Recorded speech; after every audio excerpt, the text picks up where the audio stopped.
Our first guest tonight is among the first to have called for a second special counsel to investigate the Obama-era FISA surveillance abuses and FBI DOJ misconduct. Joining us tonight, Congressman Ron DeSantis, a member of several key committees, including Oversight and Government Reform, Foreign Affairs, and Judiciary. DeSantis also the leading Republican candidate for the governorship of Florida. Good to have you with us, Congressman. Let's begin, if we may, with the call for the second special counsel. How important is McCarthy and Scalise in adding their voices to those seeking a second special counsel? Well, I applaud them for doing it. They're joining, as you mentioned, Lou, a lot of people in the House, but also a number of very significant U.S. senators, people like Chuck Grassley and Lindsey Graham. So I'm glad that they're doing that. And I would call on our Speaker of the House, Paul Ryan, to follow their lead and publicly call for the appointment of a special counsel. You know, the Speaker, Ryan, was supportive of the appointment of Robert Mueller. I was not supportive of that. I didn't think there was a basis for a special counsel. But if you took the position that Mueller was the way to go just to make sure that there was nothing wrong or to investigate, well, by golly gee, you've got to support a special counsel now because we have evidence that statutes were actually violated. And you ticked off a lot of them. I mean, McCabe, he'll go after an American citizen if that's just a civilian if they say give a misstatement to the FBI. But can McCabe lie to the FBI and then not have anything happen? Comey has exposure for saying that he's never been involved in leaking. McCabe contradicted him. And of course, James Baker, his general counsel, was reassigned and demoted partially because he was involved in discussing the dossier with Mother Jones, a left-wing magazine. So we have to follow the law here. We've got to follow the facts. And Inspector General's not enough. The congressional committees, although we've done a lot, ultimately, we're not going to be able to bring any type of criminal charges. So, yes, let's get it done. You say ultimately we're not going to be able to bring criminal charges? Well, the Congress can't. The Congress can't, Lou. That's what I'm saying. Only a special counsel. I hope somebody is, because there have been crimes committed here. Of course. That's the whole point. There is probable cause to think a number of statutes have been violated. And so at that point, you know, we should still investigate in Congress. But the only people that can actually bring an indictment, bring charges, are in the Department of Justice and, in this case, a special counsel. And the Department of Justice seems well aware of that and have been reluctant to move.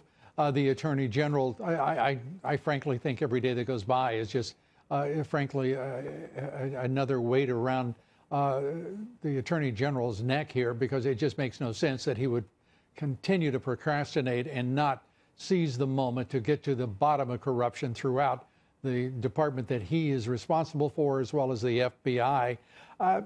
Speaker Ryan, his silence on this speaks volumes. Speaker Ryan is becoming, he has been for some time, the nemesis of this president. He tries to play, I think, a two-handed game where he gets to decide who will hold what. The fact is that he is a rhino.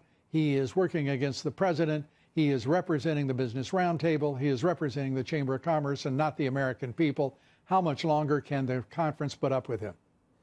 Well, look, Lou, I think that he should seize this opportunity to do exactly what you've counseled and what a number of us have counseled. And here's the thing, you know, the Attorney General, as you pointed out, has not fully pulled the trigger. But understand, 2 months ago, he hadn't done anything with this. Then he's like, well, I got to appoint the Inspector General. And then we raised Cain on that, said, wait a minute, the Inspector General doesn't have the ability to bring charges. So then he said, I am appointing an attorney, a prosecutor from outside DOJ to look at it. So we have moved sessions. And I think if the Speaker of the House and some of the leadership in the Senate join the call, that may push him over to where he's finally pulling the trigger on, yes, a prosecutor from outside Washington and outside the swamp, of course, but a truly, you know, special counsel who doesn't have any fear or favor about anything with either of these bureaucracies and is willing to call balls and strikes and pursue justice on behalf of the American people. Let's quickly, if we may, turn to the Omnibus legislation, the Friday midnight deadline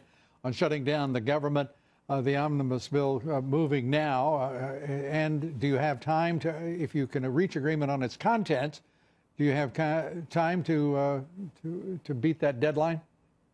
Well, Lou, I mean, I think something probably will pass before that deadline, but I don't know that it's going to be a very good product. And how can we keep finding ourselves in these situations where you have a massive bill put together behind closed doors? I can tell you, guys like me who are just rank and file members, we don't have any concept of what's in this thing. It's all being done behind closed doors. And so it'll be unveiled maybe tonight. We're going to have to go through, read it. We're going to have to calculate how much money's being spent. It's just not the way to do business. Why doesn't somebody tell Speaker Ryan to go to hell? I mean, this is an embarrassment. He represents only the U.S. multinational interest on K Street. He doesn't represent Republican thinking. He's not a conservative. He is, in my judgment, one of the most erratic people we've ever seen in the speakership. Well, here's the problem with these omnibus bills. And, once these things start getting off the ground, it really does empower K Street because they they view it as a Christmas tree. They want to put whatever they can, stuff it in there, knowing that the train's leaving the station. So if they can hitch their wagons to this thing, well, then they're going to be able to do it. That's why you need to actually do budgets, do individual appropriations bills. And I think that the House, we've actually done that last year. We passed the appropriations bills.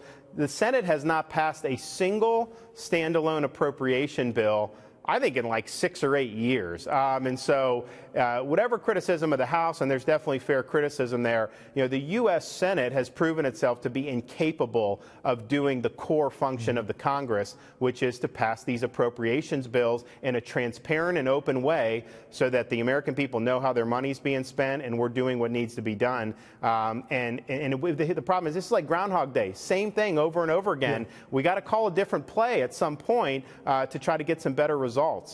Yeah, well, better results for whom? Ryan is serving his masters. For the taxpayer. For the taxpayer. And here's the thing. No. Ryan's masters are not the taxpayers. They just pay the bills. Let's be clear. It is the Business Roundtable. It is the Chamber of Commerce. It is K Street. He sold out a long time ago. He sold out the conference. He sold out the Republican Party. He sold out this president.